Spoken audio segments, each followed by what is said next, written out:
Hey guys, welcome back to our channel Mediscopic Knowledge Analysis. So today we are going to talk about the step-by-step treatment of the hypertension. So in this video we will talk about what are the American Heart Association guidelines for the hypertension. Second one, we will talk about investigation of the hypertension. And the third one, we will talk about hypertension medication. And the fourth one, talk about the comorbidities and drugs. So let's start it.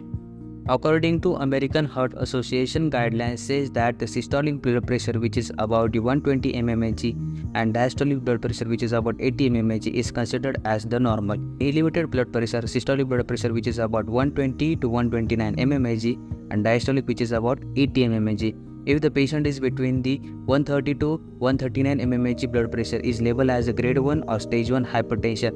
American Heart Association recently lowered the bar of diagnosis of hypertension so that more patients can be diagnosed in early stage to prevent the long-term complication of the hypertension.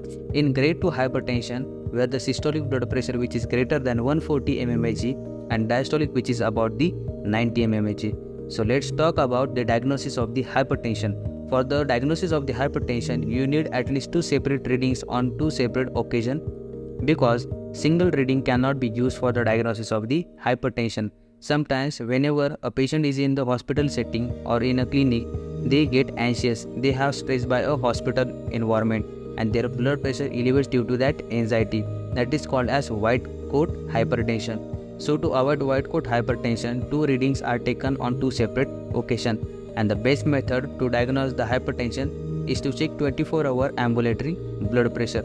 To measure 24-hour ambulatory blood pressure, a device is attached to patient waist and the cuff is applied to a patient arm. The device is there for 24 hours and it takes blood pressure reading throughout that 24 hours. The most of the patient can do his daily activities and you can check their blood pressure 24 hours. So that the reading is the more accurate for the diagnosis of the hypertension. Now let's talk about the investigation of the hypertension. What are the investigations that you need to do in the patient of the hypertension? To help the quantify the risk, you have to check the fasting blood glucose level to exclude diabetes mellitus. You need to check cholesterol level, that is fasting lipid profile.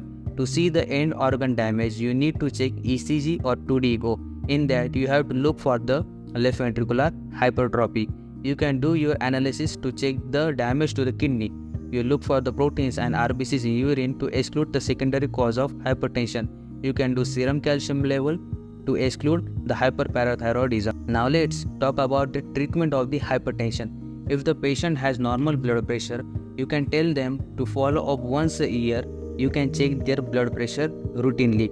If the patient has elevated blood pressure which is about 120 to 129 mmHg, then this patient needs a certain lifestyle modification. You can tell them to bring a certain changes in their lifestyle. So basically, what are the changes or what are the modifications to change in their lifestyle? First one is the diet, second one is the exercise, third one is the weight loss, and fourth one is the no smoking. In the diet, they have to follow a certain dietary protocol that is called as the DASH diet, which approach to stop hypertension. DASH diet includes grains, vegetable, fruits, nuts, lean meat, and certain dietary products. Patients have to limit their salt intake less than 2.5 gram per day. They have to increase their potassium intake by potassium rich diet, example banana. But this potassium containing diet should be taken with the caution. If the patient having a kidney problems, patient have to limit their alcohol intake. Patient must have to do a exercise at least 30 minutes per day for 5 days a week to lose a weight. They have to quit smoking. So these are the lifestyle modifications that you have to bring in a patient lifestyle. You tell the patient to follow up in the next 6 months. Now, how will you treat the patient of the grade 1 hypertension? If the patient having a grade 1 hypertension, it depends that whether the patient is having certain comorbidities or not comorbidities like diabetes mellitus, risk of coronary artery disease or risk of stroke. If the patient is not having any comorbidities, that patient should not be started on the medication, and you ask the patient for the lifestyle modification and you ask to follow up in the 3 months quicker than a elevated blood pressure category.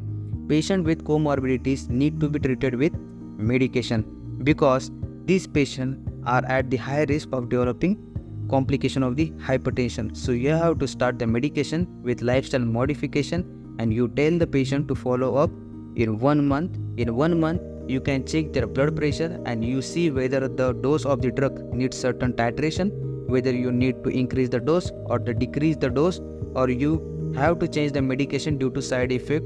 If the patient is having grade 2 hypertension, that patient is definitely going to need a medication with lifestyle modification. Now, how do you start a patient on medication? If the patient is not having any comorbidities like diabetes mellitus, coronary artery disease, risk of stroke, if these things are not there, you can have three options. In these three options, you can either go for thiazide diuretics to control the blood pressure, or ACE inhibitors, calcium channel blockers, or you can choose any one of them and start medication. If the patient is having comorbidities like heart failure, coronary artery disease, or in such condition, you go for beta blockers or ACE inhibitors to control their blood pressure, because this will control the underlying heart failure as well as the blood pressure. So they have a protective effect. ACE inhibitor prevent remolding due to a hypertension. So this patient will be better on beta blocker or ACE inhibitors. If the patient is having chronic kidney disease except stage 4, go for ACE inhibitors. ACE inhibitors have protecting effect on kidney. If the patient is having diabetes mellitus, go, because ACE inhibitors have a protecting effect on kidney, and diabetes mellitus can damage kidney. So ACE inhibitors have a very protective role, and you should be given to a diabetic patient to control hypertension. So what we are trying to do by giving this drug to these morbidities is that we are trying to kill two birds with one stone. We are trying to treat 2 to 3 things at a time with one drug. If you like our video, please do like, share and stay healthy.